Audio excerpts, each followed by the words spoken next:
Hello students, today we will study unit number 3 which is transformer. So in this video we are going to understand the meaning of B and the meaning of H, and also we will derive the relationship between B and H.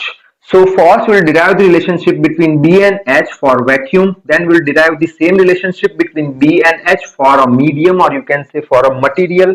Then after that we will go to understand the classification of the magnetic materials, in which we will understand that why for diamagnetic material relative permeability is less than 1, for paramagnetic material why relative permeability is greater than 1, and for ferromagnetic material why relative permeability is much more greater than 1. So I hope you are ready with your pen and paper. So without wasting much time, let us start this video. Okay. Now, as we know that if you will take any material or if you will take any metal, at that time inside of that metal or material so many atoms are there. और ऐसा माना जाता है कि अगर आपने कोई material लिया, कितना 1 mm क्यूब का, यानी वॉल्यूम कितना 1 mm क्यूब का मटेरियल है, तो उसमें 10⁻20 एटम्स होते हैं. ठीक है. तो बच्चों, if you talk about a single atom, so in a single atom what is present, that you know very well, that at the center one nucleus is there having proton and neutron, and around the nucleus electron होता है, वो अपनी orbit में घूमता रहता है, तो that is our electron which is moving in this direction. ठीक. अच्छा, now you know very well that current means what. Current क्या चीज होती है? दैट मोशन ऑफ इलेक्ट्रॉन और flow of electron. That means if electron will move, then it will produce the current. Over here, electron घूम रहा है, यानी कि करंट प्रोड्यूस करेगा ये. और you know very well that direction of flow of current is always in the opposite direction of flow of electron. यानी electron यहाँ फ्लो कर रहा है, तो हमारा करंट इसकी ऑपोजिट डायरेक्शन में ऐसे फ्लो करने वाला है. ठीक है. Also you know Faraday's principle. कौन सा? कि if you take one wire, और ये वायर में से अगर आपने करंट पास करवाया, तो that wire will produce magnetic field around it. यानी कि ये वायर क्या बन गया? मैग्नेट बन गया. क्यों मैग्नेटिक फील्ड बना इसने? सिमिलरली यहाँ पे करंट फ्लो हो रहा है, यानी कि ये क्या बन गया? ये ऑर्बिट क्या बन गई? ये ऑर्बिट बन गई मैग्नेट. ठीक है. अच्छा, अब आपने पढ़ा होगा 10th में या 12th में ऐसे सिंबल्स, ये एन का सिंबल अगर मालूम हो तो आपको, ये कौन सी डायरेक्शन बना दी मैंने? एंटी क्लॉकवाइज, ये ऐसे. और दूसरा एस का भी सिंबल आपने ऐसे करके कुछ ऐसे पढ़ा होगा, तो ये कौन सी डायरेक्शन मैंने बना दी? ये बना दी क्लॉकवाइज. ठीक है. अच्छा, तो ये अगर मैग्नेट बनता है, तो मैग्नेट के पास क्या होता है? नॉर्थ पोल और साउथ पोल होते हैं. अब हमें डिसाइड करना है कि कौन सा पोर्शन ये ऑर्बिट का नॉर्थ है और कौन सा पोर्शन साउथ है. ठीक है. अच्छा, फ्रंट में से देखते हैं तो क्या लगता है? करंट कैसे फ्लो हो रहा है? एंटी क्लॉकवाइज में. करंट कैसे फ्लो रहा है? एंटी क्लॉकवाइज में. यानी फ्रंट पोर्शन जो है ये ऑर्बिट का, that will act as a north pole, यानी कि ये नॉर्थ पोल की तरह बिहेव करेगा, और पीछे का पोर्शन है वो साउथ पोल की तरह बिहेव करेगा. ठीक है. अच्छा, ये फिगर को अगर मैं 3D में बनाऊं, यानी ये जो ऐसे बनाया है उसको उठा के ऐसे कर दूं, उठा के ऐसे कर दूं, तो फ्रंट ऊपर चला जाएगा, यानी नॉर्थ पोल आ जाएगा. ये फ्रंट ऊपर चला गया यानी नॉर्थ पोल आ गया. ठीक है. और करंट का डायरेक्शन ये हो गया. अब सेंटर में तो न्यूक्लियस है. अब ऊपर से देखने पे क्या लग रहा है? करंट कैसा फ्लो रहा है? Anti clockwise. इसलिए ऊपर की साइड जो इसकी ऑर्बिट की है, that will behave like a north pole, और नीचे की साइड साउथ पोल. ठीक है. अच्छा, और बच्चों ये नॉर्थ पोल और साउथ पोल की वजह से एक चीज प्रोड्यूस होगी जिसको बोलते हैं, एम से डिनोट करते हैं, जिसको हम बोलते हैं मैग्नेटिक डाइपोल मोमेंट. ठीक है. और ये जो मैग्नेटिक डाइपोल मोमेंट है बच्चों, ये हमेशा नॉर्थ पोल की तरफ जाता है, हमेशा नॉर्थ पोल की तरफ जाता है. ठीक है. अच्छा, सपोज आपको ये चीज नहीं पता, छोड़ दो, नहीं पता तो छोड़ दो. आपको मैग्नेटिक डाइपोल मोमेंट का डायरेक्शन डिसाइड करना है, तो कैसे करोगे? राइट हैंड लो. आपको करंट का फ्लो का डायरेक्शन मालूम है, अपने फिंगर जो है करंट के फ्लो के डायरेक्शन में कर्ल करो. थंब जहां भी पॉइंट करेगा वो डायरेक्शन कौन सी होगी? मैग्नेटिक डाइपोल मोमेंट की. ठीक है. अच्छा, यानी कि बच्चों एक एटम हमने तो लिया था 10⁻20 में से, तो एक एटम तो मैग्नेट बन गया, उसके पास एक डाइपोल मोमेंट है. यानी 10⁻20 एटम्स के पास कितने मैग्नेटिक डाइपोल मोमेंट होंगे बच्चों? 10⁻20 मैग्नेटिक डाइपोल मोमेंट होंगे. यानी कि हम ऐसा बोलेंगे कि एक मटेरियल मैंने लिया, उसके अंदर बहुत सारे एटम नहीं है लेकिन बहुत सारे मैग्नेटिक डाइपोल मोमेंट है, इजीनेस के लिए बोल रहे हैं ऐसा। तो एक मैग्नेटिक डाइपोल मोमेंट एक ऐसे, एक ऐसे, एक ऐसे, एक ऐसे, एक ऐसे, रैंडमली मैग्नेटिक डाइपोल मोमेंट पड़े हैं। अच्छा, अब मेरे को एक बात बताओ कि ये मटेरियल के अंदर 10⁻20 मैग्नेटिक डाइपोल मोमेंट है, तो क्या ये मटेरियल मैग्नेट है? नहीं, ये मटेरियल मैग्नेट नहीं है।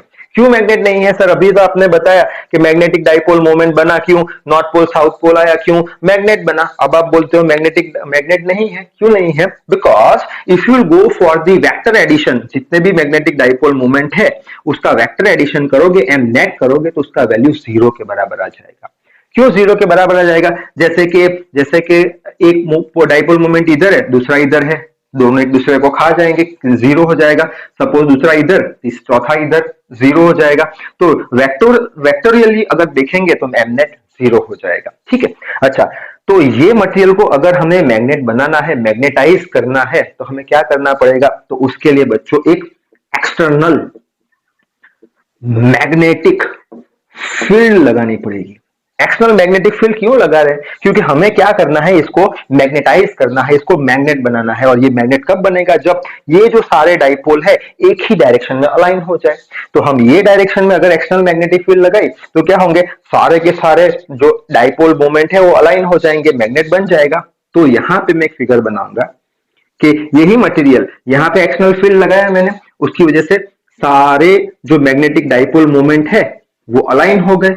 यानी ये हमारा बन गया नॉर्थ पोल, ये हमारा बन गया साउथ पोल, नॉर्थ पोल और ये हमारा साउथ पोल। ठीक है, यानी कि ये मटेरियल जो है बच्चों अब क्या हो गया? मैग्नेटाइज हो गया। ठीक है, मैग्नेट बन गया। अब ये अगर मैग्नेट बन गया तो ये जो मटेरियल है वो क्या करेगा? मैग्नेटिक फील्ड प्रोड्यूस करेगा अपने आसपास, तो मैग्नेटिक फील्ड बनाएगा, यानी कि इसे हम बोलेंगे बी। ठीक है। अच्छा, अब ये मैग्नेटिक फील्ड कैसे बनाया? तो हमने एक्सटर्नल फील्ड लगाया, एक्सटर्नल फील्ड को हम बोलेंगे एच। तो ये एक्सटर्नल फील्ड की वजह से क्या हो गया? मैग्नेटिक डाइपोल मोमेंट अलाइन हो गए, मैग्नेट बन गया, इसने मैग्नेटिक फील्ड बनाया, तो इसको बोल देंगे बी। और जो एक्सटर्नल फील्ड अपने लगाई थी जिसकी वजह से मैग्नेटिक फील्ड बन रही है उसको बोल देंगे हम एच।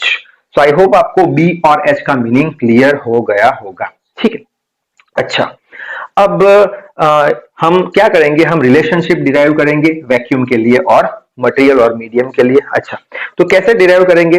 तो पहले तो मैं ऐसा बोलूंगा, तो सब मैं ये रब कर देता।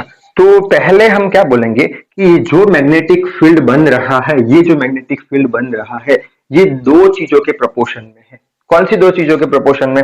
तो पहले तो मैं बोलूंगा कि ये एच जो है एक्सटर्नल फील्ड आपने लगाया, ये इसको हम बोलेंगे बच्चों intensity of magnetising field. Easy way में हम बोल देंगे एक्सटर्नल मैग्नेटिक फील्ड। अच्छा, ये एक्सटर्नल मैग्नेटिक फील्ड नहीं लगाते तो क्या मैग्नेटिक फील्ड बनता? क्या ये मैग्नेट बनता? क्या डाइपोल अलाइन होते? नहीं होते। तो पहला फैक्टर कौन सा है? एच, इसके प्रोपोर्शन में है एक तो ये मैग्नेटिक फील्ड। प्लस दूसरा कौन सा? अगर ये डाइपोल मोमेंट अलाइन नहीं होते अच्छे से तो ये मैग्नेट नहीं बनता, मैग्नेटिक फील्ड प्रोड्यूस नहीं होती। यानी कि दूसरा फैक्टर कौन सा है? एम है। यानी मैग्नेटिक फील्ड जो है दो फैक्टर पर डिपेंड करता है। कौन सा? ये हो गया एक्सटर्नल फैक्टर एच और ये हो गया इंटरनल फैक्टर एम। यानी कि अगर हमें मैग्नेटिक, ये जो है हमारा मैग्नेटिक डाइपोल मोमेंट को बहुत ज्यादा अलाइन कराने हैं तो एक्सटर्नल फील्ड भी बहुत ज्यादा लगानी पड़ेगी। यानी एम और एच एक दूसरे के क्या हो जाएंगे बच्चों? एक दूसरे के प्रोपोर्शन में लगेंगे। ठीक है, यानी कि एच बढ़ाया, एम बड़ा, ज्यादा अलाइनमेंट हो गया। ठीक। अच्छा, अब ये प्रोपोर्शनलिटी साइन हमें हटाना है तो इज इक्वल टू लिखेंगे, प्रोपोर्शनलिटी कांस्टेंट ऐड करेंगे तो लिखेंगे B is equal to mu naught H plus M. ठीक है, यहां पे जो बच्चों म्यू नॉट है that is known as permeability. ये कांस्टेंट है और उसका जो वैल्यू है 4 पाई इंटू 10⁻⁷ है। ज्यादा डिटेल में जाएंगे नहीं। ठीक है।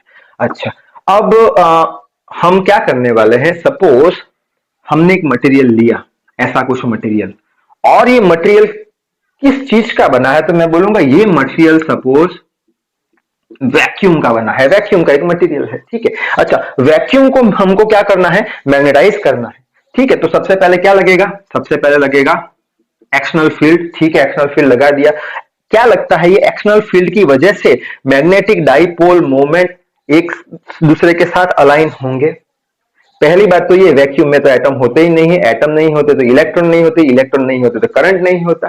ठीक है, अगर करंट नहीं है तो मैग्नेट नहीं है, तो डाइपोल मोमेंट तो है ही नहीं यहाँ पे, यानी कि जो डाइपोल मोमेंट है उसका वैल्यू 0 के बराबर है। ठीक है, अच्छा अब वैक्यूम की बात करी तो इसका magnetic field suppose B naught है नहीं है, we don't know, so B naught लिख लू, ये इक्वेशन बी नॉट लिख लू which is equal to mu naught यानी परमिएबिलिटी फॉर एयर बोल लो या फॉर वैक्यूम बोल लो, म्यू नॉट m का वैल्यू तो 0 हो गया, तो म्यू नॉट इंटू क्या बचा, म्यू नॉट इंटू h बचा। That is what, that is for air बोल लो या वैक्यूम के लिए ये बोल लो। तो पहला इक्वेशन तो हमारा डिराइव हो गया, mu naught is equal to ये वाला mu naught B naught equal to mu naught into H वाला। ठीक है, अच्छा तो यहाँ पे एक इंपॉर्टेंट इक्वेशन हमको मिला, कौन सा, b is equal to mu naught, ये फिर था h प्लस m। ठीक है, ओके अब सपोज अगर हम मटेरियल की बात करते हैं, जैसे कि यहाँ पे वैक्यूम नहीं है, यहाँ पे कोई मटेरियल है। ठीक है, तो मटेरियल के कुछ मैग्नेटिक फील्ड बनाई, उसको मैं बोल दूंगा bm मैग्नेटिक फील्ड बनाई। सो bm इज इक्वल टू क्या लिखेंगे, म्यू नॉट क्या था, परमिएबिलिटी फॉर एयर और वैक्यूम था, यहाँ पे मटेरियल है तो मैं लिखूंगा mu m permeability for material और ये h। ठीक है, अच्छा तो ये भी एक इंपॉर्टेंट इक्वेशन है मटेरियल के लिए, तो bm is equal to mu m into H। अच्छा अब हमें रिलेटिव परमिएबिलिटी का कॉन्सेप्ट पता होना चाहिए। अब रिलेटिव परमिएबिलिटी जो है उसको म्यू आर से रिप्रेजेंट करते हैं। Relative permeability is the ratio of permeability of material to permeability of air या वैक्यूम बोल लो। So from that equation can we write mu M is equal to mu naught into mu R. तो ये जो value है mu M की, ये बच्चों हम यहां इंसर्ट करेंगे। So B M is equal to mu M का क्या वैल्यू है, mu naught into mu R और बाकी क्या बचा h। तो ये बच्चों किसके लिए हमने डिराइव किया, ये मीडियम बोल लो या मटेरियल बोल लो। सो ये सेम इक्वेशन यहाँ पे मैंने लिख के रखा है जो डिराइव हो चुका है। ठीक है, अच्छा अब हम समझेंगे क्लासिफिकेशन ऑफ मैग्नेटिक मटेरियल, लेकिन ये समझने से पहले दूसरे दो और इंपॉर्टेंट इक्वेशन है, वो समझना बहुत जरूरी है, तो वो समझ लेते हैं। ठीक है, अच्छा अब हमने क्या बोला था, जितना एक्सटर्नल फील्ड लगाया उतना मैग्नेटिक डाइपोल मोमेंट अलाइन हो गए। ठीक है, तो मैं क्या ऐसे लिख सकता हूं, कहां लिखो यहाँ पे कि m is directly proportional to h, proportionality constant हटाओ, सो m is equals to y, proportionality constant रख दिया, into h। जो बच्चों y जो है y that is known as magnetic susceptibility, detail में जाना नहीं है। ठीक है, तो ये एक इंपॉर्टेंट इक्वेशन मिल गया, ये भी मैं लिख लेता हूं, m is equals to y into h। ये बहुत ही ज्यादा इंपॉर्टेंट, किसको समझने के लिए, क्लासिफिकेशन को समझने के लिए। ठीक है, और आगे बढ़ते हैं। अब हमारे पास एक इक्वेशन था, कौन सा, ये वाला, b इज इक्वल टू क्या था, mu naught h plus m। ठीक है, अच्छा अब हमें पता है m का वैल्यू y इंटू एच है, तो यहां पे y इंटू एच रखेंगे। So b is equal to mu naught h, m का वैल्यू y इंटू एच। हम मटेरियल की बात कर रहे हैं तो हम लिखेंगे bm is equal to mu naught, h common निकाल दो, यहाँ पे 1 रह जाएगा, यहाँ पे y रह जाएगा, h कॉमन निकल के बाहर आ जाएगा। ठीक है, अच्छा ये सेम इक्वेशन हम किससे कंपेयर करने वाले हैं, मटेरियल से। ये वाला इक्वेशन ये हमने लिखा था, bm इज इक्वल टू क्या था, म्यू m इंटू h, ये इक्वेशन था मटेरियल के लिए। अच्छा ये दोनों इक्वेशन अगर आप कंपेयर करते हो तो क्या देखोगे, bm है, ठीक है, h भी है, ठीक है, यानी कि ये जो mu naught into 1 plus Y है, ये किसका वैल्यू है, म्यू m का वैल्यू है। म्यू m क्या है, परमिएबिलिटी फॉर मटेरियल, यानी म्यू m का वैल्यू आपको मिल गया। म्यू m का वैल्यू क्या मिला आपको, म्यू m का म्यू नॉट 1 प्लस वाई। ठीक है, ये म्यू m का वैल्यू आपको मिल गया। अब ये इसका क्या जरूर पड़ा सर, अच्छा तो आपको मालूम है क्या, रिलेटिव परमिएबिलिटी क्या है, mu m by mu naught, mu m अभी ढूंढा आपने, म्यू नॉट 1 प्लस वाई, ये म्यू नॉट से mu naught cancel, relative permeability is equals to 1 plus Y, ये इंपॉर्टेंट इक्वेशन। तो लिख लो mu r is equals to 1 plus y, important equation. अब ये दो इक्वेशन पे से ये तीनों सेंटेंस हम इजीली समझ पाएंगे, ठीक है। तो सबसे पहले मैं रब कर देता हूं। अच्छा, तो अब हम समझने वाले हैं क्लासिफिकेशन ऑफ मैग्नेटिक मटेरियल्स, ठीक है। तो सबसे पहले शुरुआत करते हैं किससे, डाई मैग्नेटिक मटेरियल, ठीक है। अच्छा, अब डाईमैग्नेटिक मटेरियल कैसा है बच्चों के, जैसे कि एक हमने मटेरियल ले लिया, ठीक है। इसमें डाइपोल जो मोमेंट है वो रैंडम डायरेक्शन में अभी अरेंज हुए हुए है। तो इसको एक डायरेक्शन में अरेंज करने के लिए हम क्या करेंगे, हम एक्सटर्नल मैग्नेटिक फील्ड लगाएंगे। तो जब हम एक्सटर्नल मैग्नेटिक फील्ड लगाएंगे तब जो भी डाइपोल मोमेंट है मटेरियल के अंदर वो बच्चों एक्सटर्नल फील्ड की ऑपोजिट डायरेक्शन में अलाइन हो जाएंगे। कौन सी डायरेक्शन में, ऑपोजिट डायरेक्शन में अलाइन हो जाएंगे। किसके केस में, डाईमैग्नेटिक मटेरियल के केस में, ठीक है। अच्छा, यानी ये जो है ये m है मैग्नेटिक डाइपोल मोमेंट और h दोनों ऑपोजिट डायरेक्शन में है, ठीक है। अच्छा, तो हमारे पास कौन सा इक्वेशन है, ये वाला, m vector is equal to y into h vector. m और h दोनों ऑपोजिट डायरेक्शन में, तो क्या मैं लिख सकता हूं m वेक्टर बराबर माइनस y h वेक्टर। अगर मेरे को वैल्यू चाहिए इसमें से y की, तो मैं y ऐसे लिख सकता हूं m divided by h vector minus sign के साथ। तो ये जो बच्चों y का वैल्यू आएगा किस में आएगा, माइनस में आएगा, ठीक है। किसके लिए, डाईमैग्नेटिक मटेरियल के लिए। हमारे पास रिलेटिव परमिएबिलिटी का इक्वेशन है mu R is equal to 1 plus Y. अच्छा, y का वैल्यू कैसा है, नेगेटिव है, यानी एक में से कुछ माइनस हो रहा है, यानी आंसर किस में आएगा, माइनस में आएगा। यानी रिलेटिव परमिएबिलिटी है बच्चों वो किससे कम आएगी, वो एक से कम आने वाली है। तो वही लिखा है रिलेटिव परमिएबिलिटी जो डाईमैग्नेटिक मटेरियल है वो एक से कम आएगी। यानी यहाँ पे सपोज 0.5 कंसिडर कर लो, माइनस 0.5, तो ये 1 माइनस 0.5 आएगा जो एक से कम होगा।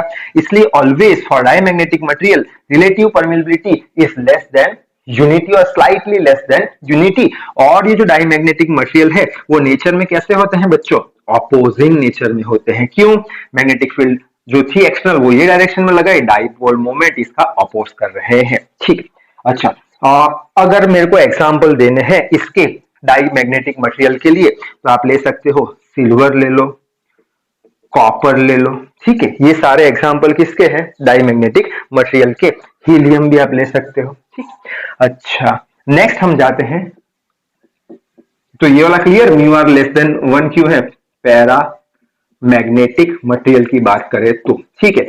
मटेरियल ले लिया रैंडम डायरेक्शन में, अभी तो डाइपोल मोमेंट है तो मैग्नेटाइजेशन तो है नहीं, मैग्नेटाइजेशन करने के लिए एक्सटर्नल फील्ड लगाई मैंने। तो बच्चों जो भी डाइपोल मोमेंट है वो एक एक्सटर्नल फील्ड की डायरेक्शन में तो अलाइन हो जाएंगे, ठीक है, लेकिन एकदम स्ट्रांगली नहीं होने वाले। यानी जो m का वैल्यू जो है बच्चों वो h से थोड़ा कम है। क्यों, यहाँ पे सपोज मैंने 10 एम्पियर पर मीटर का एक्सटर्नल फील्ड लगाया, तो यहाँ पे सपोज 7 एम्पियर पर मीटर का ये डाइपोल मोमेंट क्रिएट होगा। यानी यहाँ पे 10 तो यहाँ पे 7, यानी कि मैं बोल दूंगा मैग्नेटिक डाइपोल मोमेंट है वो h से कम है। अच्छा, वही इक्वेशन वापस m इज इक्वल टू ये वाला इक्वेशन y इंटू एच। अब यहाँ पे तो माइनस नहीं लिख सकते, क्यों, m और h का डायरेक्शन सेम है। तो y का वैल्यू अगर मैं फाइंड करूं m बाय h, यहाँ पे क्या है, m कम है h से, m कम है यानी ये पूरा टर्म एक से कम आएगा, यानी y का वैल्यू एक से कम आ जाएगा। अच्छा, दूसरा इक्वेशन कौन सा है हमारे पास, रिलेटिव परमिएबिलिटी का 1 प्लस वाई का है। सो म्यू आर का वैल्यू क्या हो जाएगा, 1 प्लस वाई, पॉजिटिव है यानी 1 प्लस 0.5 कुछ वैल्यू आएगी, यानी म्यू आर का जो वैल्यू है बच्चों वो ग्रेटर, वो कैसा हो जाएगा, यहाँ पे 1 से बड़ा आएगा, यानी म्यू आर जो है ग्रेटर देन 1 हो जाएगा। So for paramagnetic material value of mu R is greater than 1, ठीक है।